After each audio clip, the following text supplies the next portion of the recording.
I guess Bill Goldberg is here. I don't even know what to say right now.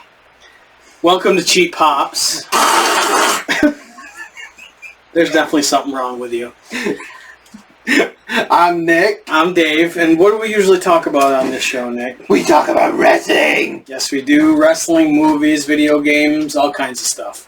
And there, I got my show notes. There's a lot to talk about. Because we took a little bit of time off because we were going to shows and stuff. But yeah, there's a lot to talk about. Before we get to the wrestling, though, I went and saw Superman. That's why Superman's on the table. This movie's getting a lot of criticism. I really liked it. I don't know what all the heat is for. I thought it was good. I'm not going to give any spoilers because some people haven't seen it. I thought it was good. And then yesterday I went and saw the Fantastic Four, and I loved that movie. I thought it was really good. If that's an indication of what the MCU is going to be from now on, I'm all for it because it was amazing. Did you watch all of Happy Gilmore too? I am halfway through it, and I'm loving it so far. I am too. I see a lot of people saying that the movie sucks. Oh, I don't think it's as funny as Happy Gilmore, the original, but how could it be? I think Shooter McGavin is the greatest part of the whole movie. Yeah. He has leaned into the character so much. I really love it. I love the cameo from Eminem. Yeah, the Eminem cameo is cool. MJF is one of Happy Gilmore's kids is really cool. Which is awesome. It is. And Becky Lynch makes an appearance as well, so that's really cool.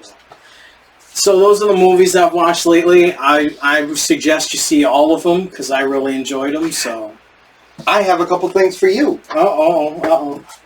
And I have a whole tray here full of stuff because, we can't stop buying things. He knows my favorite football team is the Buffalo Bills, so that's really cool. Thank you. And a special order for you. Yep, you told me about this. A Ruthless Aggression era Rob Van Dam. This is really, really cool. I like that. And actually, you said the boxes, there's some wear to it. And, kind of looks like water damage, but the price I paid for it was worth it. No, this is really cool. I like that a lot, so thank you very much. You're welcome. So we and your girlfriend, Alex, we went to Chaotic Wrestling. And so much fun. It really was. I have to say, I've been to a lot of indie shows.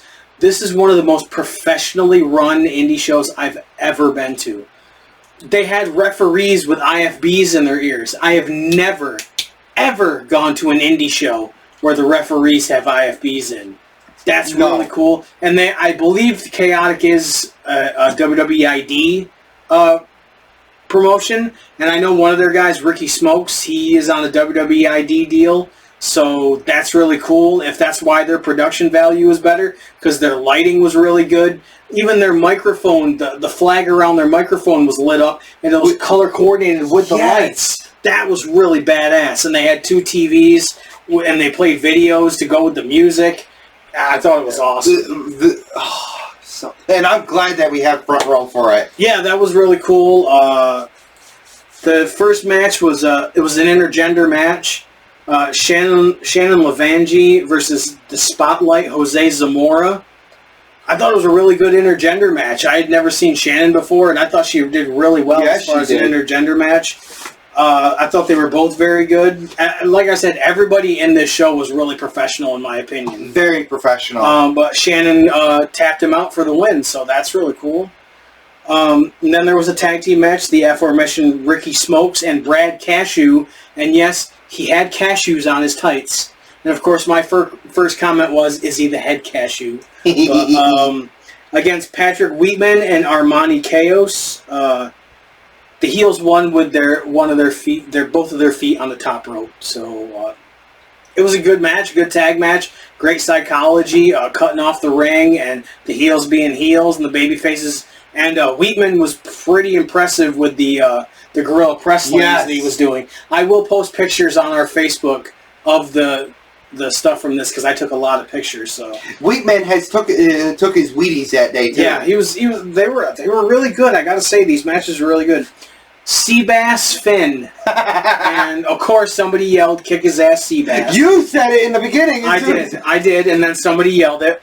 against Sean Vegan Keegan. The security guy that was sitting in one of the chairs in the corner outside the ring got kicked and was like down on the floor. And then during the match, he posted Seabass into the ring post. I'm assuming he's a wrestler because he looked like a big dude and he factored into the match. So I'm assuming they just, as part of the angle, they put him out there, as security. Kind of like a bloodline kind of thing. Yep. Like I said, we've never seen this promotion before, but I'm assuming he's a wrestler.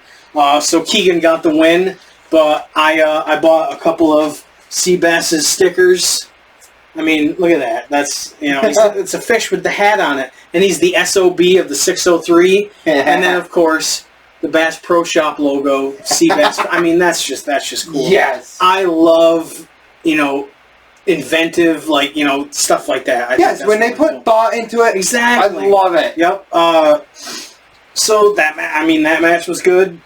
And then the Pan Optic Championship. It was supposed to be CJ Tino, but he was injured. So it ended up being Calvin Dumont, the champion, versus Big Cheese Tony Navarro. The crowd was chanting cheese, and in my opinion, there's only one guy that should be chanting cheese at, and that's Mikey Cheese. So shout out to Mikey Cheese. Hey, Mikey Cheese, you were looking for a tag team partner? Right there. Yeah. Calvin Dumont got carried out by a dude and, and, lifted up into the ring and stuff. Awesome. I actually, I don't know which shirt. No, it's not this one.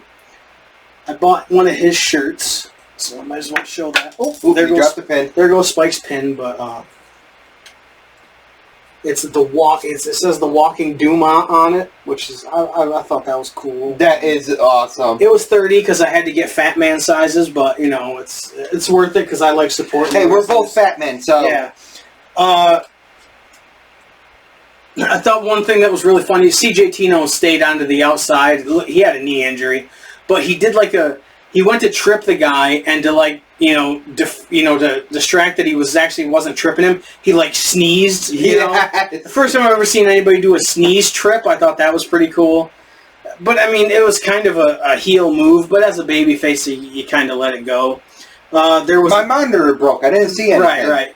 But he ended up punching the Calvin Dumont outside the ring and right in front of the referee. So there was a DQ. So Calvin Dumont retained the championship.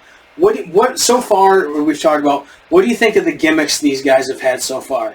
Pretty inventive. Right. I really do. I see why this. If they are a WWID promotion, I can see why, because they're professional. The guys people have gimmicks.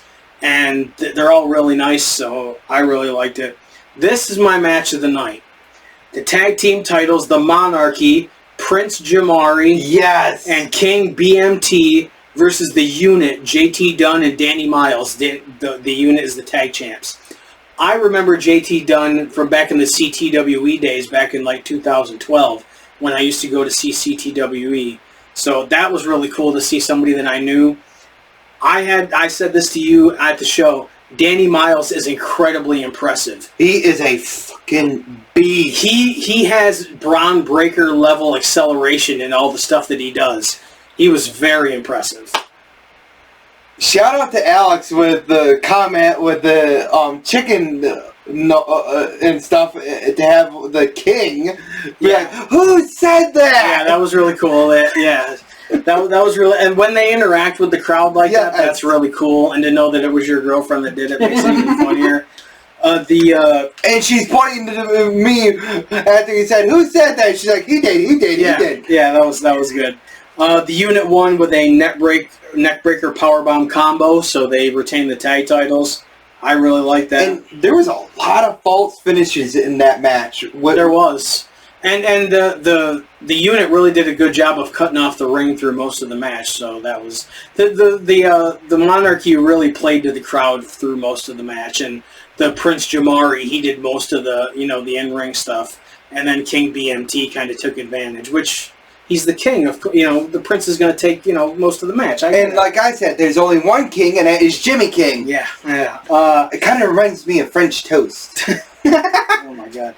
The New England title, Trigger OG versus Godric. He represents the GGC. I have no idea what the GGC is. But on their tights, it looks kind of like the Blair Witch logo on their tights. So I'm guessing it's kind of, like some kind of cult-like thing, but whatever. It was kind of cool. I was surprised with the athleticism of OG. I didn't expect him to be as, nimble as he was. But he was doing leapfrogs and jumping up to the second rope and stuff. It was really cool.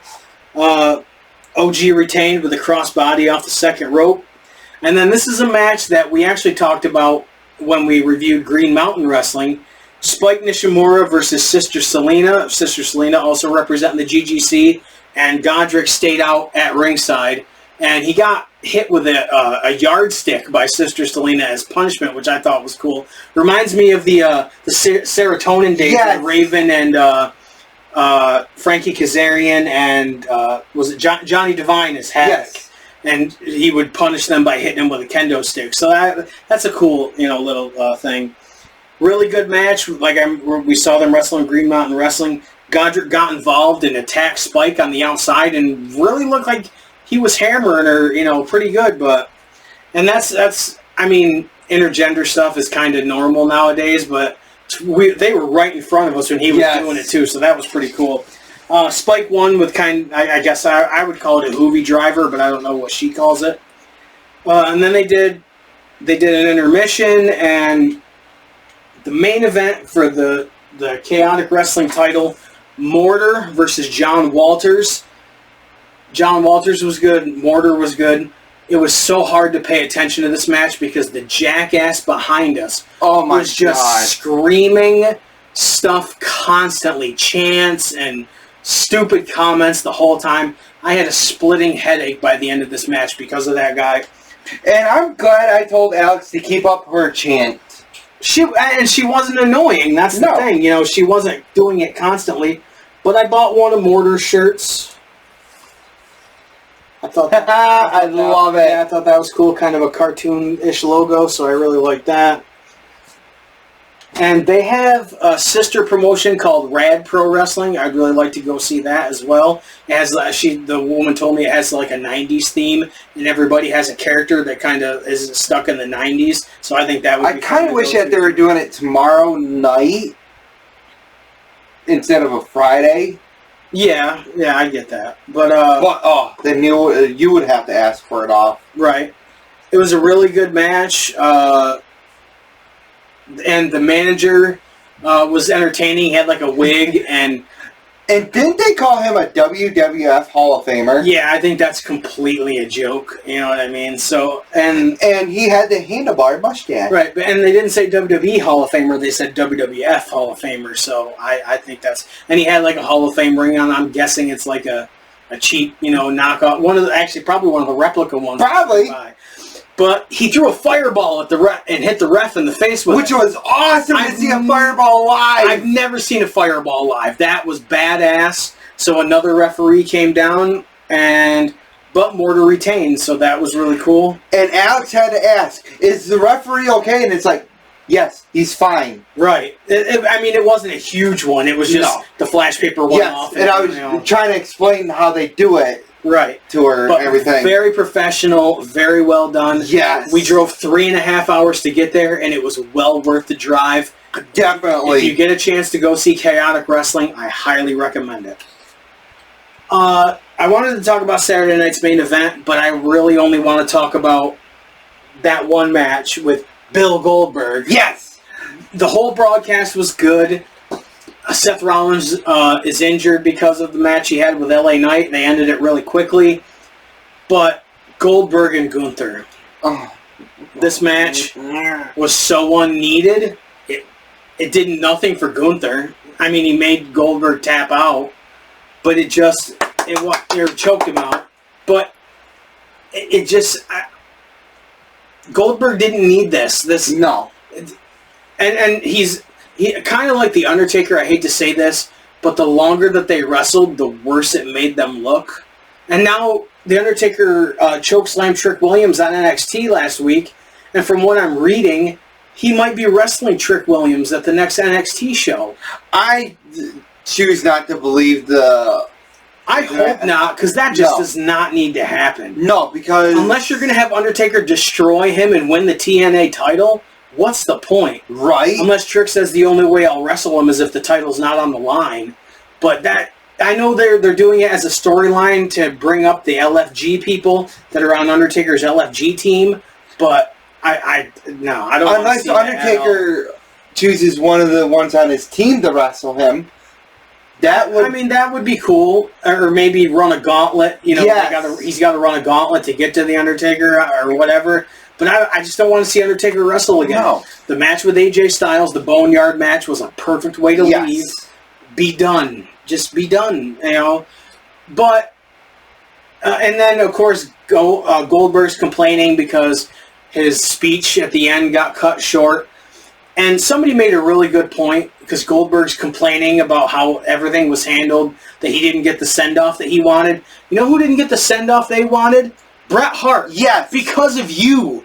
Because you gave him a concussion. He didn't get the send-off that he wanted. He didn't get to continue his career. You got to go out on your own terms. You got to have a last match. Yes, he had a last match with Vince McMahon at WrestleMania. Not a fucking Bret Hart quality match. Right, that's not the way he wanted to go out. You know, he could have probably had another 10 years in the business. If not longer. Exactly. You know, so I don't give a shit what Bill Goldberg thinks. And for Michael Cole to call him the greatest WCW champion of all time. What the fuck are you smoking, Cole? Was Vince McMahon back in his ear? Because that's something he would say about John Cena. That John Cena is the greatest WWE champion of all time. They've got to stop that crap. Yes. Because that's stupid too. But I watched the whole thing. It's getting to the point where WWE really needs to change things up a little bit, because the walking into the building, you know, to build everything up, where they just show everybody who's wrestling and that walking into the building. They were doing so well with the different drone shots, but now SmackDown looks the same as Raw again. Saturday night's main event kind of looks the same. I mean, they do the retro feel to it. But Jesse Ventura didn't even do commentary on the main event. Maybe because they didn't want him to bury Goldberg, because they knew Goldberg was going to be shit in the match. And he was. Now, you can like Goldberg all you want, but that was a shit match. And it's not Gunther's fault. No. Now, you can like... I like Goldberg's WCW run. I kind of liked a little bit of the 2003 run he had, where he won the world title from Triple H, but this last few matches, no. Like I said, the best match that Goldberg ever had, and I mean ever fucking had, and you know who was carrying that fucking match, was the one against The Rock at Backlash. Yeah, I would also say DDP at Halloween Havoc 98. Yes. That was really good. But yeah, I get what you're saying, yeah. I'm talking about from the WWE. I could, yeah, that's true. WCW, yes, that one. And second to that, I would have to say, was against Hulk Hogan. Yeah. For the world title. Yeah, that was really good. I would say the ladder match that he had with Scott Hall, where the taser was hanging from the rafters, that was good too, but, you know. On the same weekend as Saturday night's main event, AEW All In, and Ring of Honor did Supercard of Honor. I didn't... I didn't watch all of that, so we're not going to review that. No. They did Evolution, which the first one was in 2018. They finally did another one. So it was pretty good. I would agree. They did a great opening video with vintage and current footage spliced together. But you started out with Stephanie McMahon. Why? What does she... Okay... You want to say she's a pioneer woman because she's a, the female of McMahon and all this stuff. I don't care. All it makes me think of is Vince, and I don't want to think of Vince anymore. He just had a car accident where he rammed into the back of a woman's car and sheared the wheels off his car because he was going 90 miles an hour. It's just so stupid. Go buy an island somewhere and just go away. Just nobody wants you around. Just go away. Can I say the reason why I'm fucking laughing is not because he was in the accident, it is because of what I sent you. Oh yeah, the WWE crash shower thing. Yeah, that was pretty funny. But it just, I don't want to see Stephanie. I don't even want to see Shane. I just don't. It's Triple H's era. Look, Yes. Go. I know you're married to him, but just go. I'll never watch your podcast that you're doing. I'm not going to watch The Undertaker's either because the co-host is his wife. Michelle McCool's not a trailblazer. She's not a pioneer. She's not a Hall of Famer. She shouldn't be anyways. Same with Sharmell. Sharmell being a Hall of Famer is a fucking disgrace. That is a fucking joke and a disgrace. Yeah, so it just could to make Booker T happy, so he'd sign to be a commentator for NXT. Ugh. But back to Evolution. They did an Women's Intercontinental Championship triple threat. Lyra Valkyria versus Bayley versus Becky Lynch. I thought it was a very good triple threat. I think Lyra is extremely impressive. I know a lot of people say that the crowd isn't with her, but every time I see her come out, the crowd's, doing the woo with her music and stuff. And do the happy dance. I'm not doing the happy dance. Do the happy dance. I'm not doing the happy dance. Do the happy dance. Doing the happy dance. No, I'm not doing the fucking happy. I know we had basketball in the car, but I'm not doing the fucking happy dance. Becky Lynch used a backslide to get the win after Bayley hit her finisher. Classic heel move. The fact she won with a backslide, I think, is even funnier. JC Jane versus Jordan Grace, and Blaker Monroe came out with Jordan Grace. This was to be number one contender for the winner take all. Whoever won would be the NXT Women's Champion and go on to Slammiversary to face Masha Slamovich, title for title, and TNA. Blake Monroe turned on Grace, hit her with the belt, and JC Jane goes to Slammiversary. So, yay! It's a Jordan Grace match. I just don't care. I'm sorry. You can say whatever you want about me. I don't care. I don't. And another thing I want to say. We didn't even mention this up at the top. Sorry. Rest in peace, Hulk Hogan. Yes. He passed away at the age of 71, and a lot of people are hating on Hulk Hogan. That's fine. Terry Bollea was kind of a piece of shit. He was a racist, but Hulk Hogan, the character, is the reason I'm a wrestling fan. The first thing I ever saw of wrestling was Hulk Hogan slamming Andre the Giant. So we are going to do a tribute episode to Hulk Hogan. Not to Terry Bollea, not to the guy that would lie on interviews. We're going to do a tribute show to the wrestler and his career and his legacy.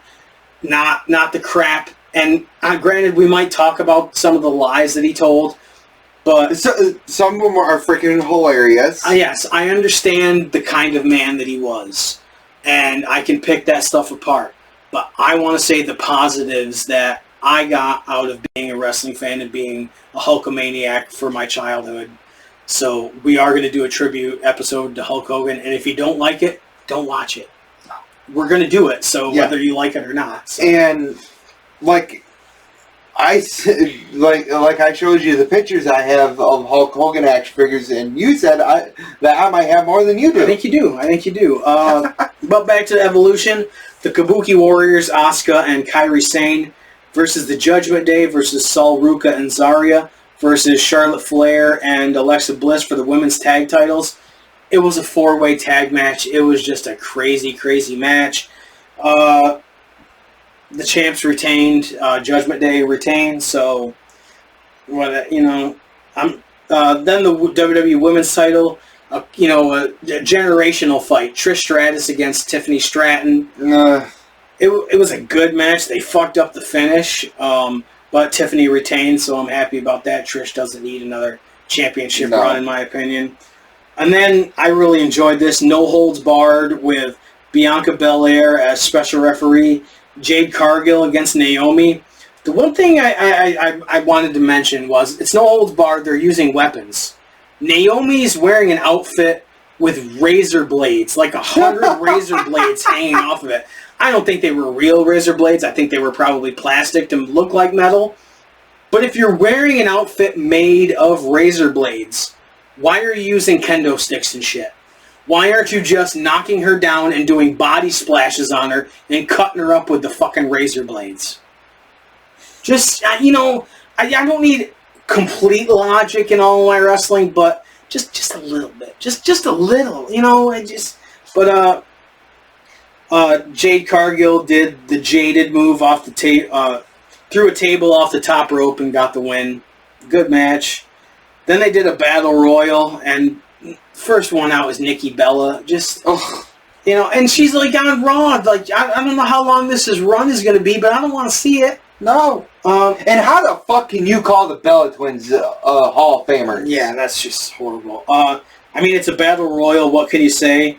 Cole called Candice LeRae Candice Michelle. I thought that was pretty good. It came down to Lash Legend and Stephanie Vaquer. I wrote, thank God, not Nia or Nikki Bella. Stephanie Vaquer won, so she's number one contender for, I want to say, the world title. Yeah, because she's going against Naomi. So yeah. Didn't Naomi cash in at this pay-per-view? Well, thanks for spoiling it. Oh! The main event Spoiler! for the women's world title was Rhea Ripley against Io Sky. Io Sky came in as champion. I thought this was a really good main event. I mean, Rhea Ripley and Io Sky, two really good pros. And you said Naomi cashed it in, making it a triple threat. Cashed in Money in the Bank, and she won the world title. So Meh. I got nothing wrong with heel Naomi. Just, you know. Naomi? And I don't think Rhea Ripley needs the title. You know, I think she'll end up getting it, but I don't think she needs it. Tell you the truth, I'm more interested to see her run to get the title than, you know what I mean? Right. I did buy a pin from Spike Nishimura at the show, and I bought this headband from Stephanie at the show. I don't know if I'll ever wear this. I might wear it if we go again. You know, we review another one. I might put this on, but it's 95 degrees out right now. I'm not putting this on right now. No. But it was $10, and it's supporting an indie wrestler. This is something I can put with my indie wrestling stuff and display it. So I might even put it around a styrofoam head at some point. We love indie stuff. Yeah, and I love supporting them. You know, like it was $5 a piece for the stickers from Seabass. I like having, as you can see, I like having stickers on my clipboard. Most of these are indie wrestlers. So. Oh, speaking of Spike, right there. Yeah. So Spike's on there, the Lost Boys, and the Crab guys, and you know, I got Shake and Bake from. You know, I love the Spaceballs. Yeah, Spaceballs, and As the Structure Fails, the band. So actually, I found something freaking hilarious scrolling through Facebook pertaining to Spaceballs. Yeah. Spaceballs the tattoo. Oh my god, that's funny. You know, that's great. Yes. Kid, so that's cool. Why don't we start showing off some of the stuff we got? Start with you. All right. Well, why don't you go? Because I got to take a drink real quick, and then show one thing of yours. And this was a pre-order to come with Raw vs. SmackDown 2009 with the game. Yep. And this DX. Yes. That's cool. And they've got the SmackDown vs. Raw t-shirts. That's really cool. I like that run of DX because and I love this. It was them against Legacy, which was really cool. I mean, other than the box being a little scuffed up and everything, still in great condition. No, that's really cool. I like that. And people, I take care of my shit. Yeah, this right here I bought off of Etsy. A Mr. America mask. This will be displayed when we do our Hulk Hogan episode. I'm so glad I sent that to you. Yeah, me too. The one thing I got to say, I'm not going to say who I ordered it from, but the bubble mailer that it came in had my address as the address sending to and the return address. So no matter what, theoretically, it would go to me no matter what, because even if it got returned, the return address is the address that it was being sent to. I'm pretty sure that's mail fraud. I mean, like I said, I'm not going to out who I bought it from, but no. that kind of seems like fraudulent. But what are you going to do? What else you got there, boss? All right, so I got the original version. I got to order a second one of these. The Red Great Muta. That's really cool. I love the Chase one a lot better. Yeah, that's the black and white makeup. That's really cool, and I love having the different heads with it. That's I like that a lot. And yep, this finally came in the other day. Dude, that triple pack is I gotta ask how much you paid for that. 50 something. See, that's not bad. Like, I would totally buy that. I mean, there's, little foxing around the corners, but no, that's... And this is just before Hulk Hogan passed away that I snagged this up. The Mega Maniacs, yeah, that's really cool. And it's got the, the mask and the clippers and all. That's really cool. I like that a lot. See, I'd be tempted to open that, and that would drive me nuts, but... I found them loose if you want me to send it to you. Maybe. Right now, I'm not that worried about it. Is that all you got? Yes. Okay. I'm going to do the Pro Wrestling Crate. Now, I already opened this. I have no self-control when this thing comes. No, neither one of us do. But, my friend Dave gave this an 8. I'm going to have to say 7. Just because there is some good stuff in this, but I can't give it an 8 because of some of the stuff.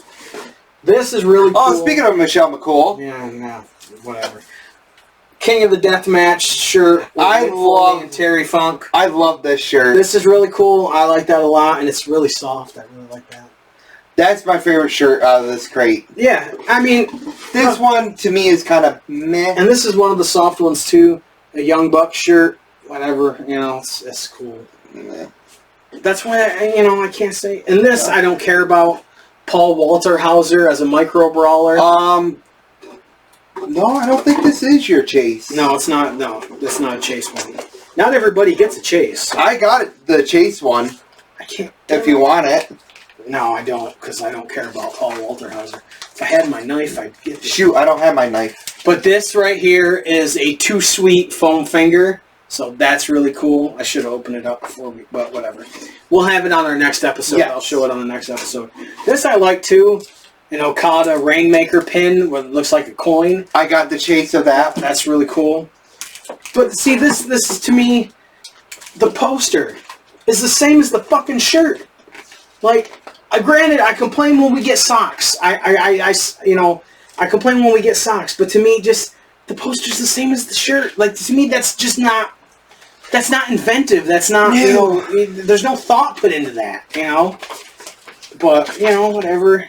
To tell you the truth, I prefer a banner. Right. And then Private Party coaster / drink opener. And the autograph. Currently in TNA, Indy Hartwell. Not bad. Not bad at all. No. So I can't give it an 8 like my buddy Dave, but 7. And it does have some cool stuff. Don't get me wrong, but I think the Micro Brawler sucks. And with the poster being the same as the shirt, I just, sometimes I wonder who puts these crates together.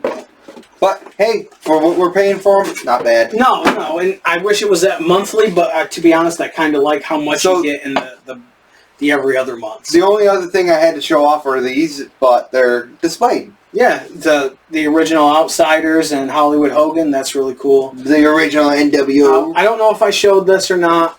Yes, you did. Bret Hart from 1993 with the WWF title on his shoulder. Are you sure that's not 92? It might be then. Yes, this is 92. But, no. It's still cool. I have a lot of Bret Hart figures, and because he's one of my favorites. So this one, I love. Yes! This Razor Ramon from 1993 when he won the Intercontinental title, the outfit that he wore when he won the Intercontinental title. This is badass. And I think you said this is your favorite color of his. Yes, because he beat Rick Martel wearing this to win the Intercontinental title.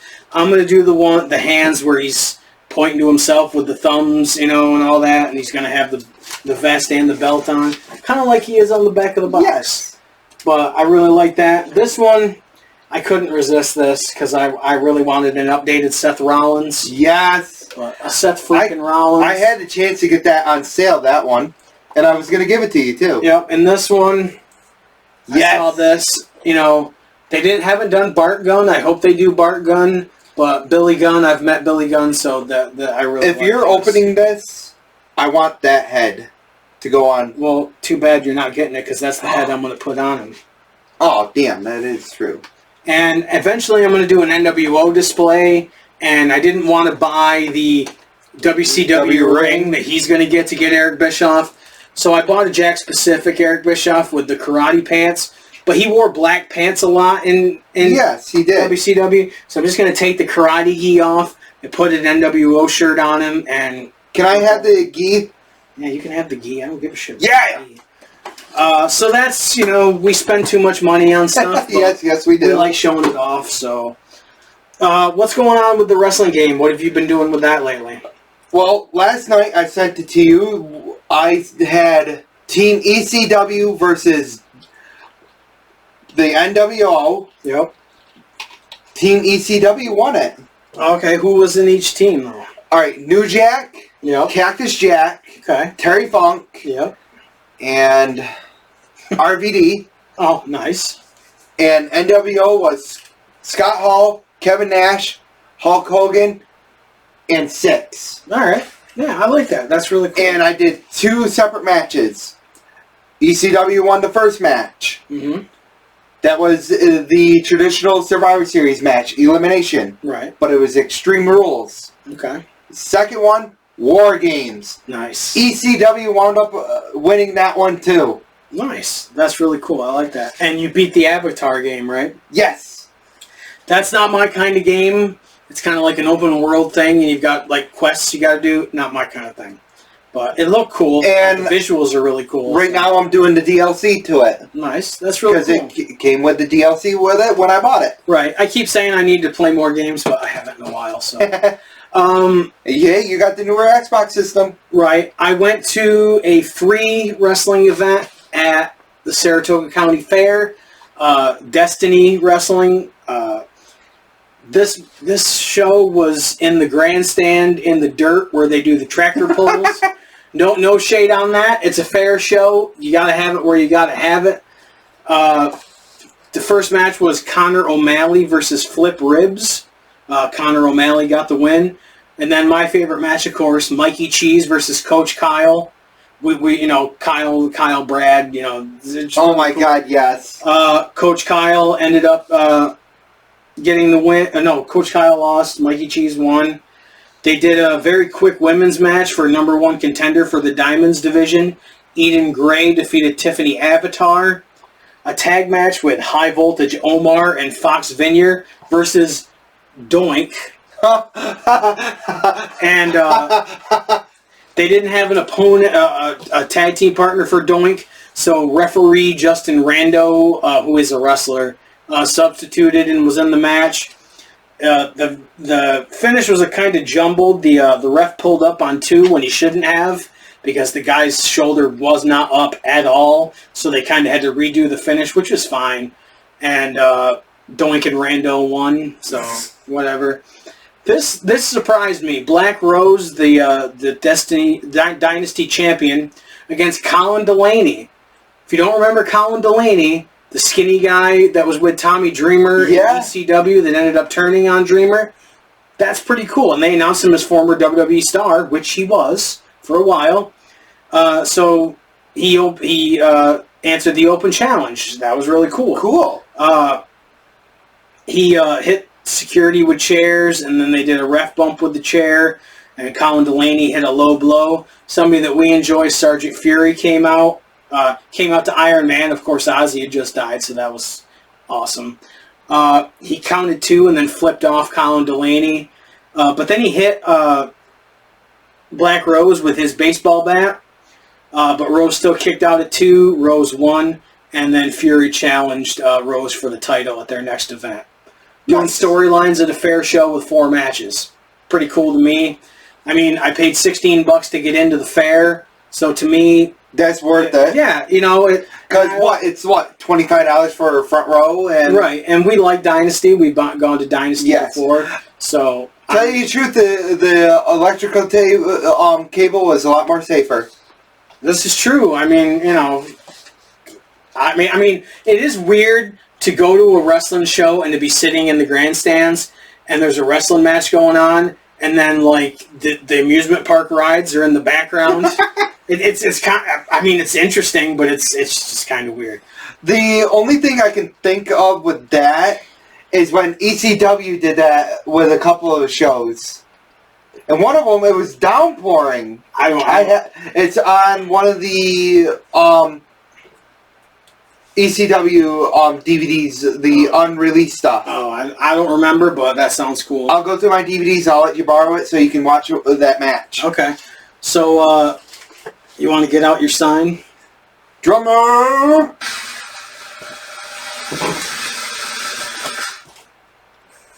It's time for Nick's picks. You picked... Why do you do this to me? Because I love doing it to you. It's like you're having me watch the Winnie the Pooh horror movie all over again. This was shitty WCW time. What did you pick?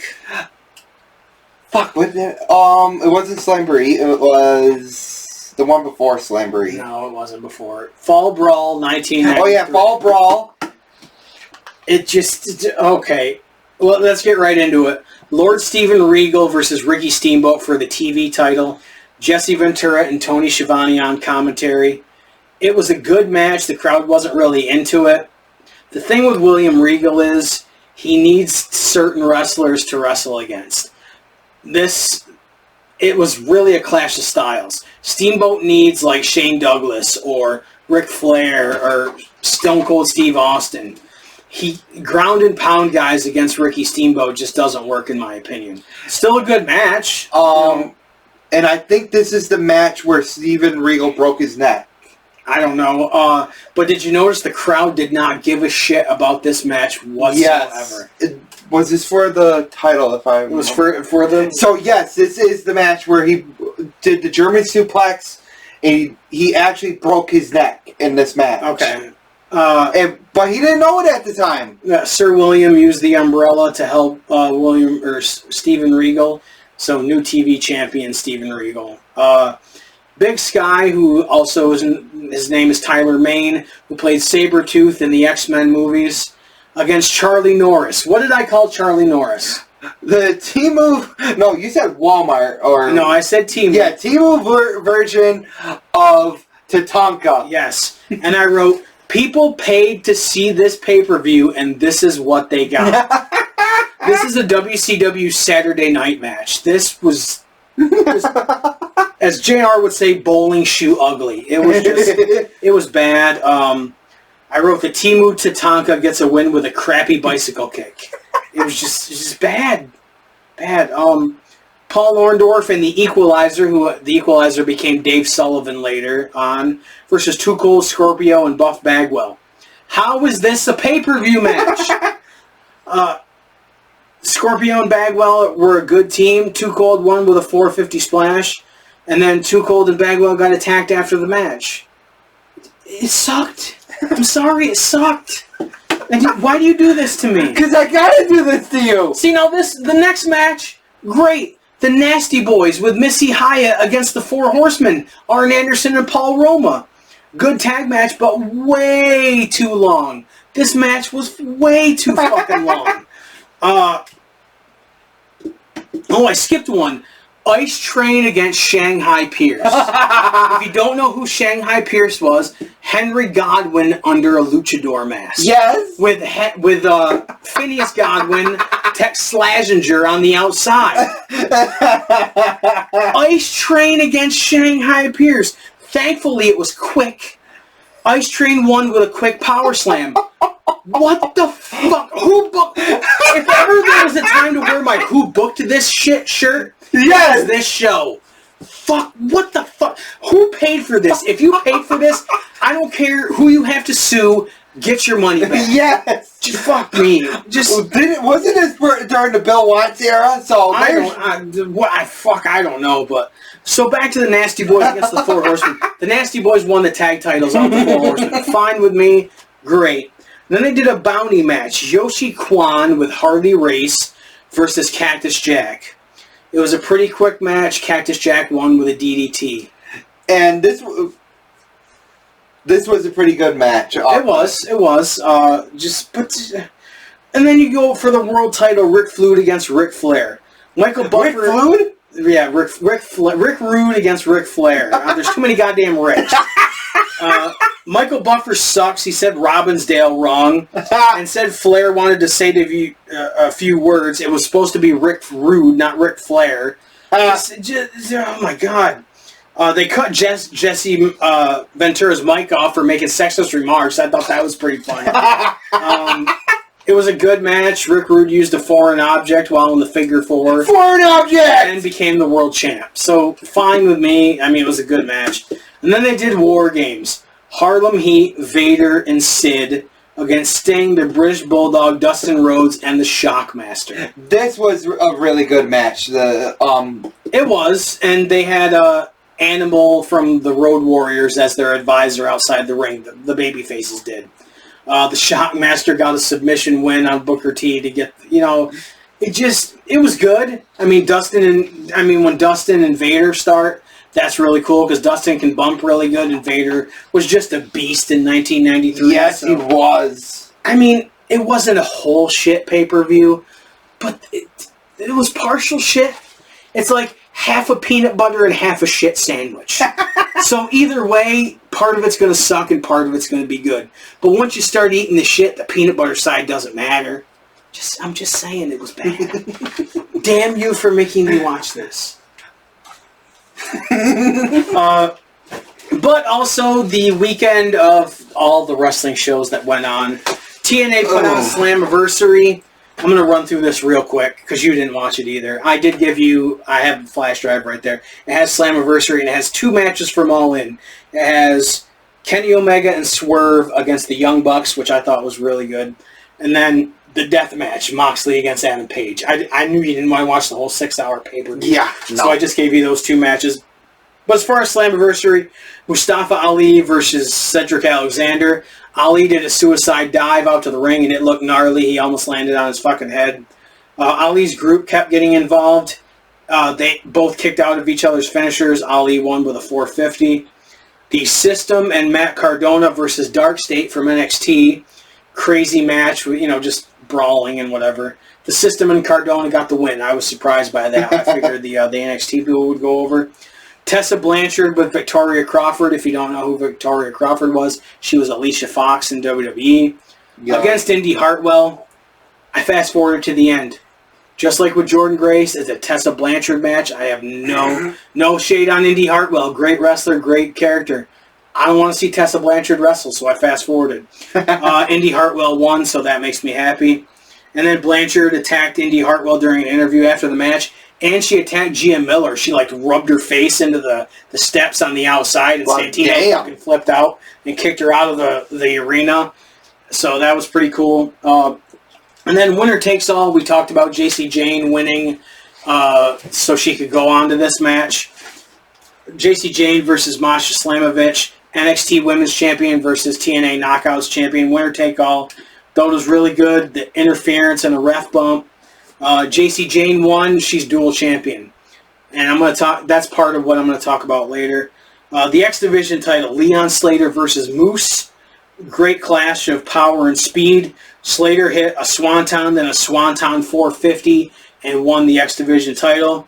Moose strapped the title on Slater. AJ Styles came out to his old TNA music, and endorsed Slater as the future of the X Division. Really cool. I think a lot of people were expecting AJ Styles to wrestle, but he made an appearance in a TNA ring, one of the biggest.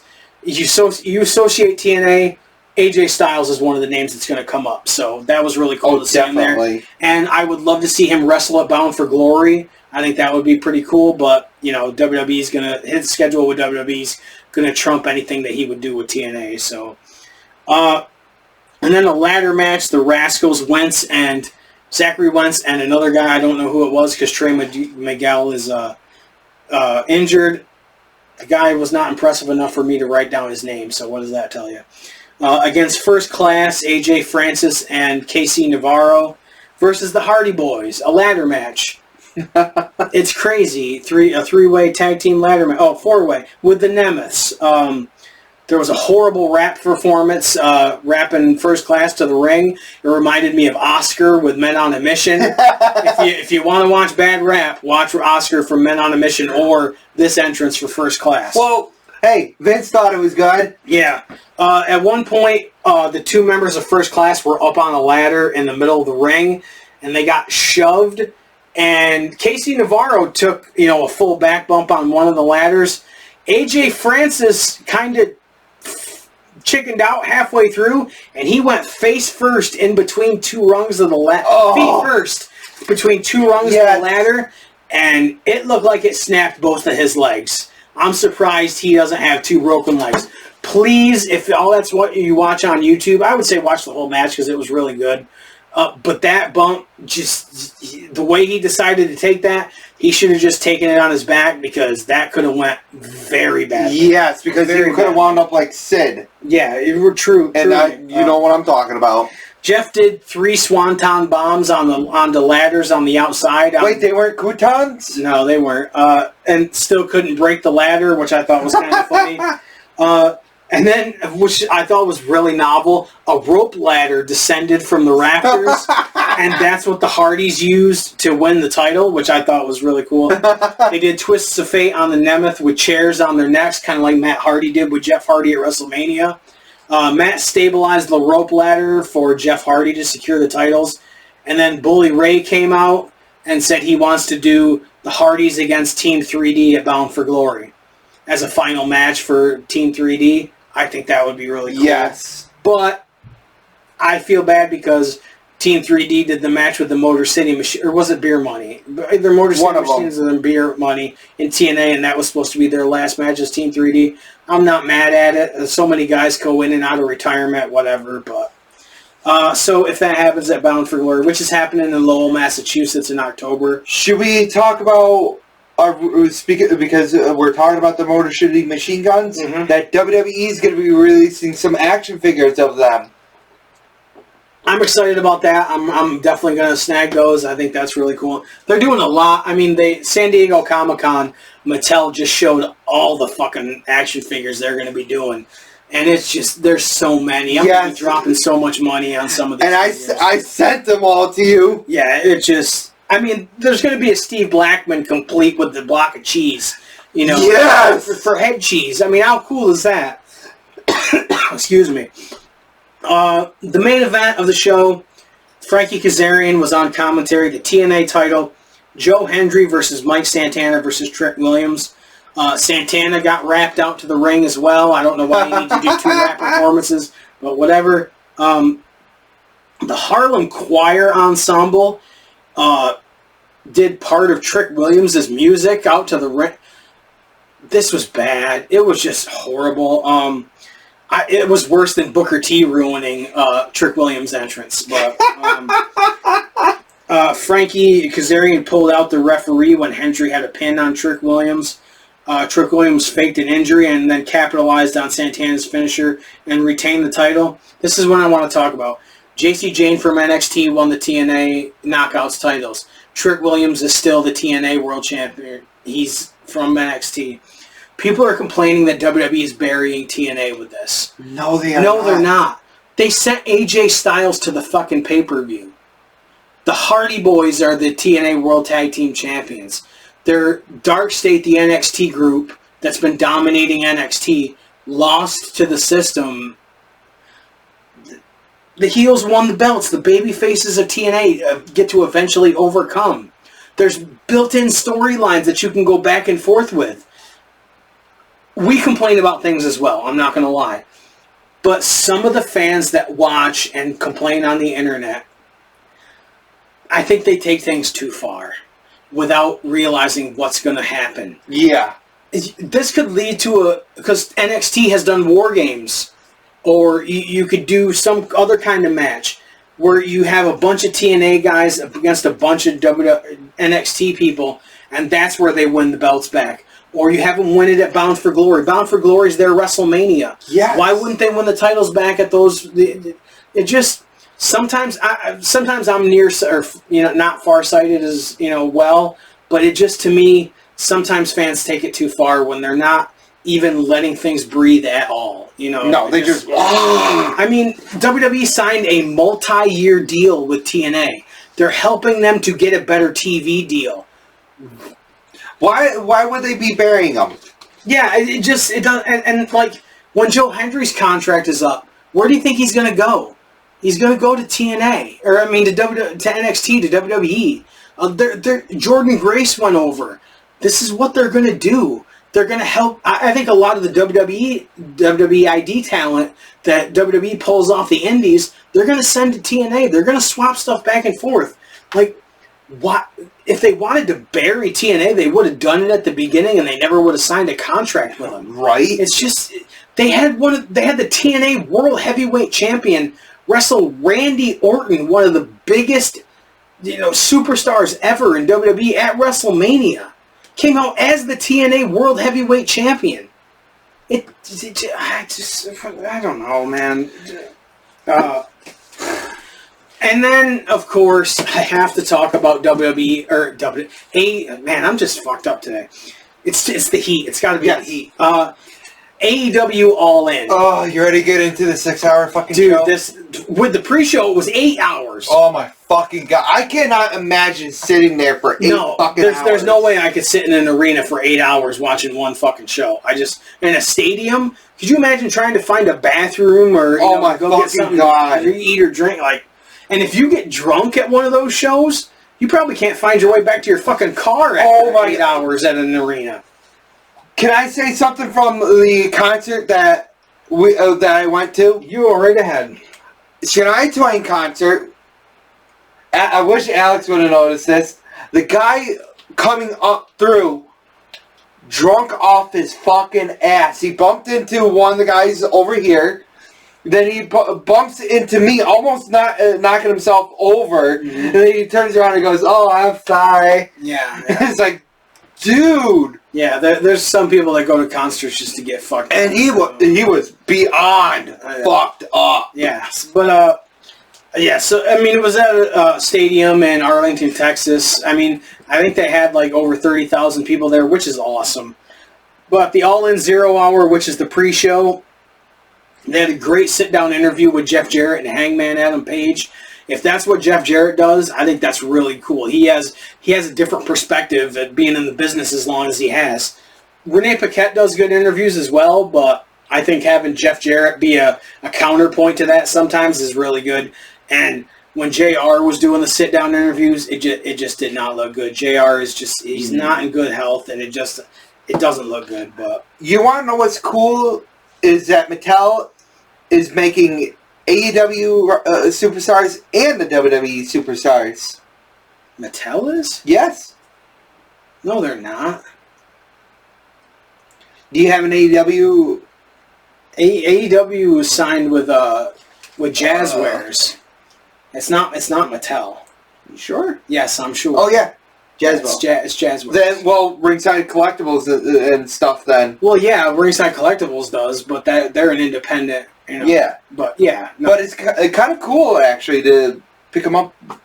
No, yeah, it is.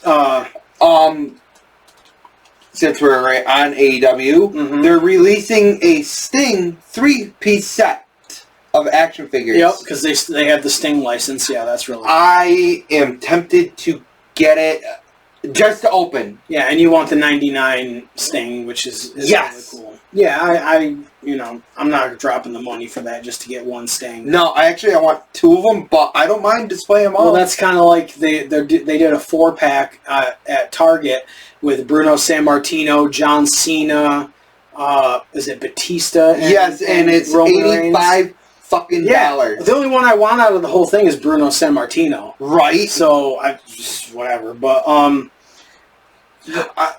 at that point you would have to go half and half with somebody. I mean, if somebody wanted the other figures, I mean, if it ever goes on clearance, I might buy just to get the Bruno. But hell, if you just want Bruno, if you want to go half and half, I'll. Why you want the John Cena and all those other ones? Yes. Okay, well maybe we'll do that. I don't know, but we'll talk about it sometime down the line. Can we get back to the fucking pay-per-view, or are you just gonna keep sidetracking me though? It's too fucking hot to be doing it this long. I love doing this show, but god damn. So in the 0 Hour, the pre-show, Shane Taylor Promotions against the Sons of Texas and the Von Erichs, and Kevin Von Erich came out. The Sons of Texas is Dustin Rhodes and Sammy Guevara. Good match. Kevin Von Erich got the claw on Anthony Ogogo. Sons of Texas and the Von Erichs won. This match I did not watch. Big Boom AJ, Tomohiro Ishii, Kyle O'Reilly, and Hologram versus the Don Callis family. Lance Archer, Rocky Romero, Trent Beretta, and Hechicero. The baby faces won. I had no desire to see that match whatsoever. I didn't have the desire to watch the pay-per-view. Yeah, a good tag match. The Outrunners against FTR. The Outrunners had tights that looked like a pack of Newports. I thought that was kind of funny. I'm the one who sent you that. Yeah, there was a couple of miscues, but a good match. FTR stole the win. And then I wrote 6 hours for the All-In pay-per-view. Looked pretty full. The Trios title, Claudio Castagnoli, Wheeler Yuta, and Gabe Kidd representing the Death Riders versus the Ops. The Ops retained. The Death Riders attacked after the bell. They hurt Samoa Joe's neck with the chair by stomping on his neck. God, I cannot stand any more of the Death Rider shit. Samoa Joe got taken out on a gurney. Then they did the men's casino gauntlet match. Jay Briscoe, yeah, that'd be hard for him to do. Mark Briscoe was number 1. MJF was number 2. That's part of a storyline going. Unless it's Zombie him. Yeah, well, let's hope not. Number 3 was Ricochet. Number 4 was Bandito. Number 5 was Takeshita. Number 6 is Mystico. If you don't know who Mystico is, was Sin Cara in WWE, the original Sin Cara in WWE. Number 7 was Josh Alexander. Number 8 was Anthony Bowens. Number 9 was Roderick Strong. Number 10 was Brody King. Number 11, a big surprise, a returning Juice Robinson from the Bang Bang Gang. That was pretty cool. And the Guns returned as well. Offset the Gates of Agony. Number 12 was Kota Ibushi. Number 13 was the Beast Mortos. Number 14 was Max Caster. Mark Briscoe hit Roderick Strong with the J Driller, but MJF threw Mark Briscoe out of the ring and won the gauntlet match. He now has a guaranteed world title match. And then the women's gauntlet match. Chris Statlander, I didn't even write who was number 1. Oh, yeah, Chris Statlander's number 1. Megan Bayne is number 2. Number 3 is Willow Nightingale. Number 4 is Ty Mello. Number 5 is Tekla. I really like Tekla. Number 6 is Julia Hart, who got a huge pop. Harley Cameron returned as well. She wasn't part of the match, but she helped out. Number 7 was Queen Aminata. Number 8 was Mina Shirakawa. Number 9 was Athena. Number 10 was Thunder Rosa. Number 11 was Shuri. I've never seen her before. Number 12 is Alex Windsor. I've seen Alex Windsor wrestle before. That is Will Ospreay's wife. So maybe he won't be going back and forth to England all the time if she's signed too. Maybe they'll actually move over here. But Athena won. So she is now still the Ring of Honor Women's Champion. And she has a number 1 contender shot for Toni Storm's world title. They did the tag title match. FTR was on commentary. The Hurt Syndicate versus the Patriarchy versus Jet Speed. West Side Gun and Smoke Dizza came out and rapped the Hurt Syndicate to the ring. This was actually good. And MVP does a verse in the song, which he did on the way to the ring. I actually like this. This was a good one. So, a frenetic match. The Hurt Syndicate retained. And then Nick Wayne turned on Christian. He went for the concerto, but Edge's music hits. I'm sorry, Cope's music hits. But just like when Jeff Hardy came to save his brother out to his music, he did his dance in the middle of the ramp. Cope went to both sides of the entranceway while Nick Wayne was standing there with the chair going to do the concerto. He could have just done it. Some things about AEW just piss me off, and it seems stupid. Did this piss you off? Yes. He helped out, and he said he didn't come to help Christian. And instead of saying "go fuck yourself" like Christian did, he said "go find yourself." So, all signs are pointing to a Cope Christian tag team against FTR at some point, which I ain't mad at. No. TNT title. Kyle Fletcher versus Dustin Rhodes versus Daniel Garcia versus Sammy Guevara. This got turned into a 4-way because Adam Cole is injured or has an illness. They haven't specified what it is, but he was talking like he might actually have to retire, which sucks. But so it was a 4-way. It was a good 4-way. Dustin Rhodes used a small package to win the title. I hope it's a long feud with him and Kyle Fletcher because Dustin can still go, even in his 50s. But now, Dustin Rhodes has 3 championships. He has the Ring of Honor 6-man tag belts. He has the Ring of Honor tag belts. And now he has the TNT title. I am more happy about that than Mercedes Moné having all the fucking titles that she has. This match is one of the ones that I put on the flash drive for you. Will Ospreay and Swerve Strickland against the Young Bucks. If the Young Bucks lose, they are no longer EVPs. If Swerve and Ospreay lose, neither of them can challenge for the world title for a year. JoJo, I can't think of her last name. You might like this. Will Ospreay did a Assassin's Creed entrance for his entrance. That was really cool. I saw it. And the thing to me, I listen to Jim Cornette's podcast all the time.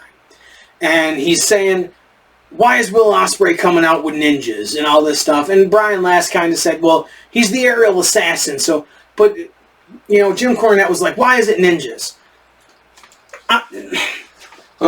Google is free.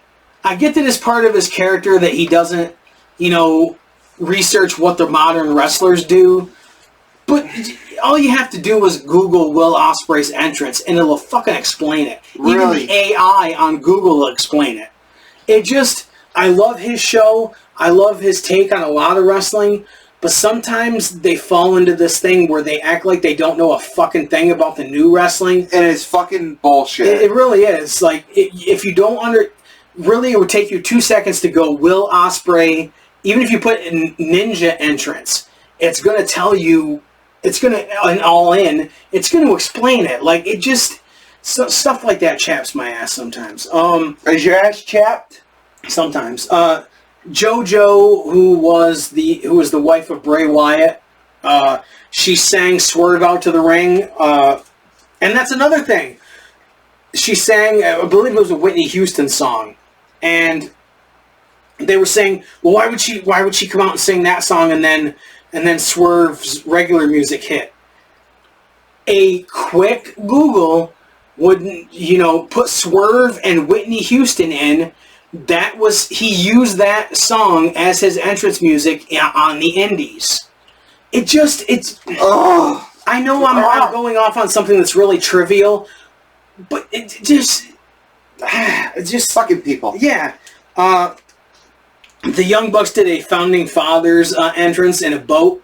Like they were crossing the Delaware, which I thought was really cool. And Justin Roberts did like an elaborate, ring introduction for them, kind of tongue-in-cheek. I thought that was cool. They did a middle of the match sequence, which was insane with super kicks and reversals and shit. And I know a lot of people hate that stuff, and they hate the flips and all that stuff. To me, there's a time and a place for it. And you've got Will Ospreay, the aerial assassin. You've got Swerve Strickland, who does that stuff. And it's the fucking Young Bucks. If you're not expecting high spots and super kicks, you've never seen a fucking Young Bucks match. So, you mean the Super Kick Podcast? Yeah, and it led to like an all 4 of them down at one time. Gave the chance, the fans to do a standing ovation and shit. It was alright. There was a bunch of tandem finishers for Will Ospreay and Swerve Strickland to get the win. So now, the Young Bucks are no longer EVPs. Yay! And then Toni Storm versus Mercedes Moné for Toni Storm's women's title. Did you fast forward through this? I did not. I thought this was the best match that Mercedes Moné has had in AEW. She actually tried. She actually gave a shit. At one point, Toni Storm reversed a tombstone and lifted up Mercedes for a tombstone, and then pretty much munched her box, and while she had her up, which Toni Storm's bisexual, so, whatever, sometimes you gotta munch a box. What are you gonna do? She hit a Storm Zero, which is a pile driver off the second rope, and retained the title. I was completely expecting Mercedes Moné to win the title and have like 18 fucking belts. But she didn't. That was really cool. Yeah, really. I wasn't expecting that. Then for the unified title, Kazuchika Okada versus Kenny Omega. I thought it was a good match. There's no way with how broken down Okada is after all the strong style matches. This was never going to be 2017, 2018 Kenny Omega versus Okada. You just can't. And Kenny Omega had the diverticulitis and had part of his intestine removed. He can't do the same shit that he used to do. It was a good match. You know, I got no complaints about the match. Okada won with the Rainmaker. I was completely expecting Kenny Omega to win. So now Okada has the unified title. Fuck, I was hoping that the babyface was going to win this. Right. The AEW, the main event for the AEW title, Texas Death Match, Adam Page, Hangman Adam Page versus Jon Moxley. Adam Page came out to his old theme music.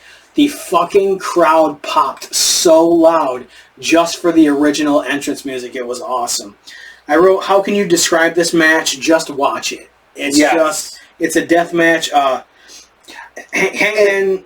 And watching it slow-mo, once he had Jon Moxley and he fucking hit him, you can see it's... Oh, yeah, he stabbed him with a fork in the head, and you can immediately see the blood squirting out of his head. It's gnarly in slow-mo. Yeah. Adam Page did a Death Valley driver on Marina Shafir through a table. At one point, they brought out a bed of nails, and Moxley got, suplexed on the bed of nails. I know a lot of people aren't into that. I think there's a time and place for a lot of that stuff. I'm not a huge fan of the death matches, but I can get behind them sometimes. Yeah, this was actually called for a death match. And if you haven't watched this match yet, the limited amount of stuff I've told you is not going to take away from the match. No. If you don't want to, hear what I've got to say, because I am going to give some spoilers right now. Spoiler alert, spoiler alert. I'm going to tell you some things that happen. Bryan Danielson came out with a Blue Panther mask on and helped clear the Death Riders out of the ring. And Darby Allin made his big return, rappelling from the rafters, and helped out Hangman Adam Page. And Hangman Adam Page tapped out Jon Moxley. So new AEW World Champion. And released the title. Took the title out of the briefcase. So that was really cool. All in all, 8 fucking hours. I didn't watch it all at once. No. I just couldn't. I had worked already that day. I couldn't watch the whole thing. But still, AEW's pay-per-views are top-notch. You know what I mean? So I thought it was really good. But one thing I wanted to do... Is there anything else you want to talk about before I get into our final thing? Not really. He's so loquacious. He talks about so many things. I want to do a preview for SummerSlam because SummerSlam is this weekend. The first ever 2-night SummerSlam. And I have it so we can do predictions. Wait a minute. Did we do a prediction for one of the other pay-per-views? We probably did, and I wrote it down, and then I threw out my notes, and it was probably on the notes. So don't throw these ones I won't throw these ones out. Night 1 of SummerSlam, WWE Women's title, Jade Cargill against Tiffany Stratton. Who are you going with? Tiffany. Okay. Tiffy time! I'm going with Tiffy. I am going with Jade Cargill. Randy Orton and Jelly Roll versus Logan Paul and Drew McIntyre. Now, there are reports that Drew McIntyre will not be able to get into the country because he had the wrong passport when he went over to England or Scotland for a wedding. So there are reports that he might not make it in time. I don't know if that's a work or not, but either way, I'm going with Orton and Jelly Roll. Same. Okay. We'll put that down, Orton and Jelly Roll. As long as we get to see a jelly-to-jelly suplex. Oh my... Wow, dude, that's actually really... I'm going to write that down. Jelly-to-jelly suplex. That's actually really good.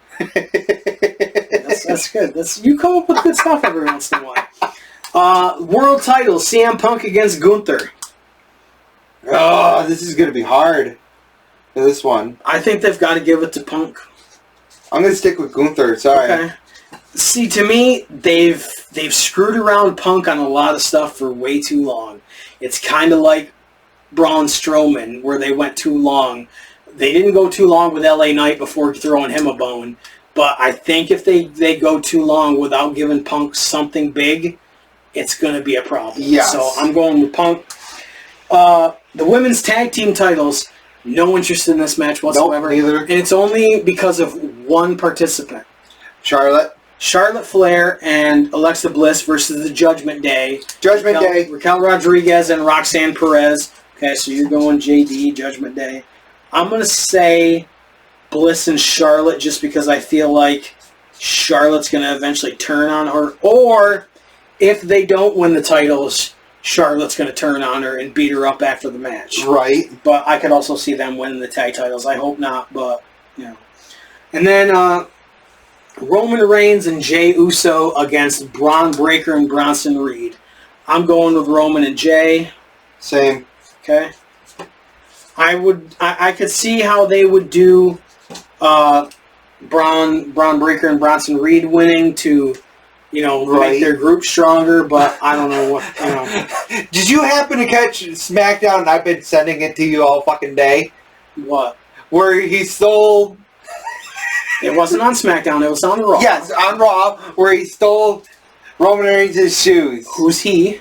Bronson Reed. Yes. Bronson Reed stole Roman Reigns' shoes after spearing him and Jey Uso through the barricade. And all I could think is, Debo! Yeah, it just, that's another thing. The spear through the barricade is so overplayed, it's getting ridiculous. But and then the other match on night one, Sami Zayn versus Karrion Kross. They haven't been doing much with Kross. I would have to say Sammy. Okay, I'm going with Kross, but I can see why you would say Sammy. The Intercontinental title. This is night 2. Dominic Mysterio versus AJ Styles. Oh, this one's a tough one. See, I'm going with AJ because Dominic Mysterio just showed up in AAA, and he's going to be going for the AAA World title. I think they're going to have Dominic do a lot in AAA for a while, so I see him dropping the Intercontinental title to AJ Styles, but that's just me. I want to stick with Dom. Okay, that's fine. Let's see. And Dom really has come into his own. He's tremendous. Ever since he got rid of out from underneath Ray's shadow, he's shined. Ever since he's turned heel, he's done awesome. Steel cage match for the U.S. title: Solo Sikoa versus Jacob Fatu. Give me baby Umaga with Solo. I'm going to go with Jacob Fatu just because of something I saw and rumors that I've heard. Both Rikishi and Haku were pulled off of an autograph signing that was going to be happening during SummerSlam. Ooh. Now, Haku's sons and Rikishi's son are both involved in that match, are going to be involved partway in that match. For Haku and Rikishi to come down during that would be fucking spectacular. Yes. And I could see Rikishi helping Solo, his son, retain the title. So, or what did I put Fatu? Or helping to try to help or whatever, or turning on Solo, which would be even fucking funnier. Yes. But I'm going with Jacob Fatu because I think they're building him up for something big. So I think they're going to go with Fatu. No DQ, no count out for the Women's Intercontinental title. Lyra Valkyria versus Becky Lynch. Lyra. Okay, if Lyra loses, she can no longer challenge as long as Becky's champion. I am going with Lyra as well. I hope so, because I really like her. Yes. Triple threat for the Women's World title. Rhea Ripley versus Io Sky versus Naomi. I think they're going to keep the title on Naomi. Probably. Okay. Is that what you're going with, Naomi? Yeah. Okay. And then this match I'm really excited for because this is going to be a fucking train wreck. TLC match for the WWE Tag Team titles. The Wyatt Six, Rey Fenix and Andrade, DIY, Fraxium, the Motor City Machine Guns, and the Street Wyatt Profits. Six. Okay, you're going with the Wyatts. This is going to be high spots over high spots over high spots. I'm not complaining. That's just what it's going to be. And don't forget the street fight. There's a street fight? Yeah, Cody Rhodes and John Cena. Oh, I didn't know that was a street fight. I haven't paid that much. Yep, it is going to be a street fight. So you're going with the Wyatts. I'm going with the Wyatts as well. I don't think. And I'm going with Cody. I'm going with Cody as well. I can't see them keeping the title on John Cena. No. This heel turn has been shit. The fans do not care. They're cheering for him, whether he's a babyface or a heel, because it's his final run. And yes, they kind of boo sometimes, but he's cutting the same promo every time, blaming the fans for everything. That would be the same thing as if Hulk Hogan came out as the in the NWO and blamed the fans every fucking time he talked. Yeah. He never did that. He did it the one time when he turned, and then that was it. Yep. So, this John Cena shit sucks. It just sucks. Give Cody back the title. Yes. Please, give him back the title. And the word is that Travis Scott is gone from WWE, which is great, so hopefully he won't be there. And if Seth Rollins is actually injured, that's, that sucks. But if he cashes in Money in the Bank after Cody wins, that'd be fucking cool too. Or if he does... Oh! If he cashes in on Punk. Yes. If Punk wins and he cashes in on Punk, that would be cool too. Yes. But it just, there's a lot going on. I mean, that's a lot of matches. I mean, 1, 2, 3, 4, 5, 6, 7, 8, 9, 10, 11, 12 matches over 2 days. 12. Plus the one that you forgot was the... What, the street fight? No, I counted that in there. That's 12. So it's crazy that what they're doing. It doesn't feel like SummerSlam to me. July flew by, and they're doing this. They're doing this the first week of August. They've never done it the first week of August. The only ones that ever did that was WCW.